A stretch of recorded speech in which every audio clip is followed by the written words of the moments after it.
On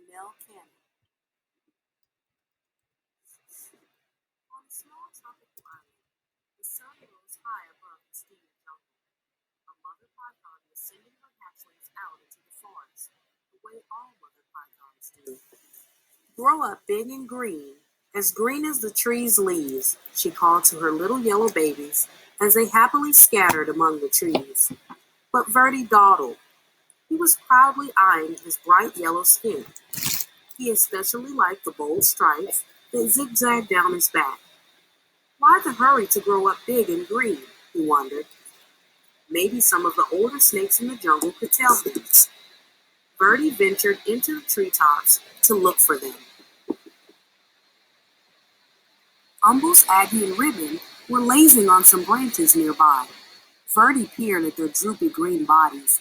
It's not polite to stare, chided Aggie. Umbles burped and groaned. It's taken nearly 4 weeks for that last lizard to digest.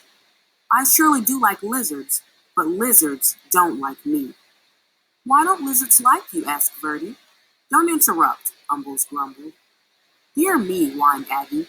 If I don't shed soon, this itchy skin will drive me bananas.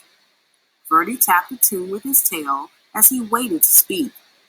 Stop that, Verdi. It makes me nervous, Ribbon complained. Besides, you'll never grow up to be properly green, always interrupting and constantly fidgeting. Verdi couldn't imagine being in such a hurry to be like them, and he really wanted to keep his sporty stripes. Hoping to find snakes that weren't so boring, Verdi slipped away.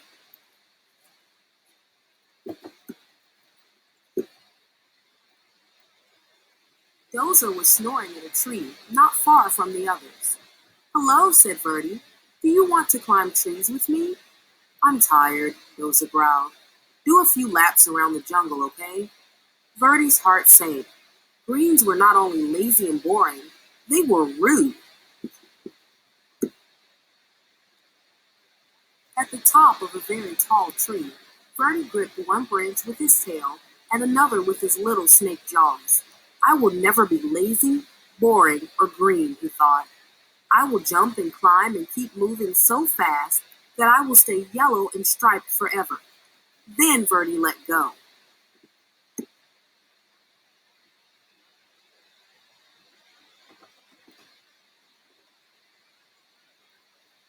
From a distance, the Greens watched. Oh my, they chorused. Ribbon shook his head. At this rate, he'll be lucky to make it to his first molt. Aggie nodded. He's likely to put an eye out on a branch. Umbles moaned. He may not live to turn green.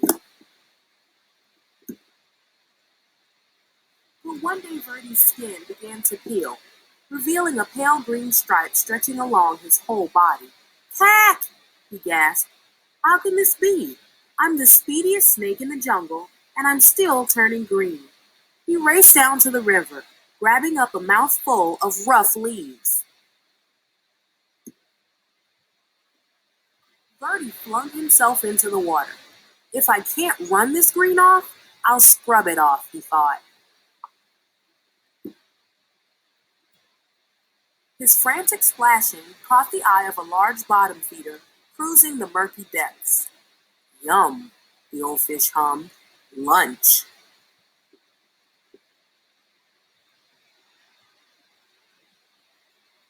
Before the fish could haul Verdi under, the frightened snake bit him on the nose. Apoo! With a blast of his rubbery lips, the great fish sneezed, sending Verdi into the air. Slapping onto the soggy shore, Verdi skidded out of reach.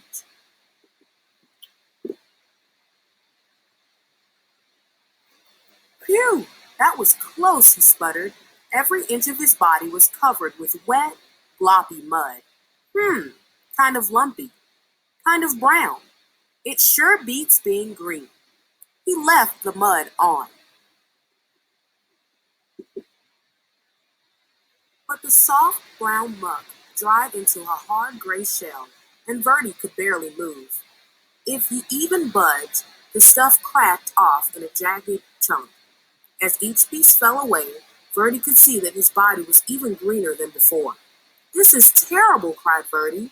He pictured himself hanging around in droopy loops, itching and complaining, and worrying all day like the old greens. He looked up into the sky where the sun blazed a beautiful yellow, just the color he used to be. Then he pulled a vine to the top of the tree.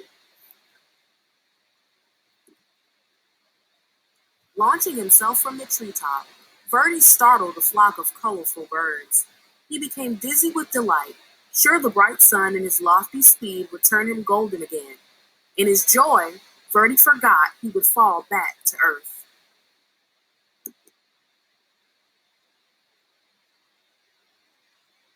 Whippity whappity, flip flap wham!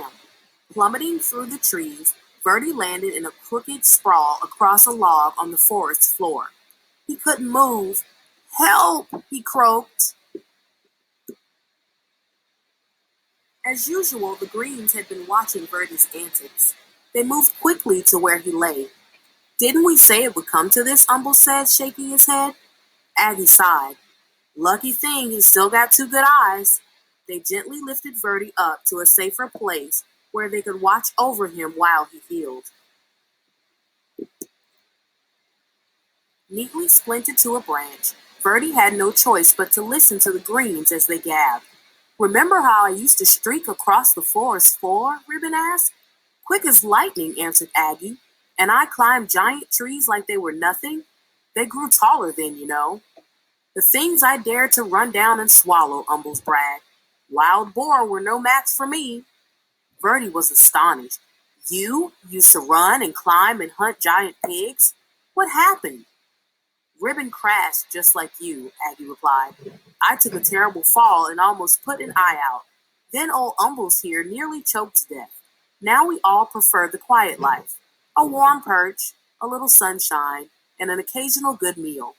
The Greens rambled on about their days of glory, and Verdi settled in on his branch. Finally, one afternoon, Umbles said, Looks like you're ready to go again. He carefully untied Verdi from the branch. You are welcome to come with us, said Aggie. Ribbon agreed. The three Greens slipped quietly back into the forest. Verdi wasn't ready to join them. He wasn't sure where he wanted to go, so he just stretched and stayed put until the sun went down. He listened to the forest come alive.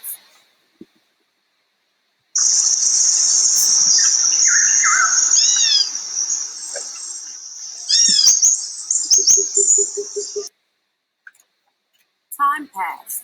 The sun and moon took turns in the sky. Verdi marveled as the full moon grew thinner every night. Then he watched patiently as it grew round again. He wondered why he hadn't noticed that before. Verdi became so green that he blended perfectly with the leaves.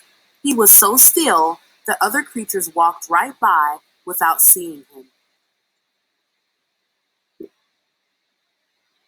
One fine morning, as Verdi basked in the sunshine, two small yellow snakes approached.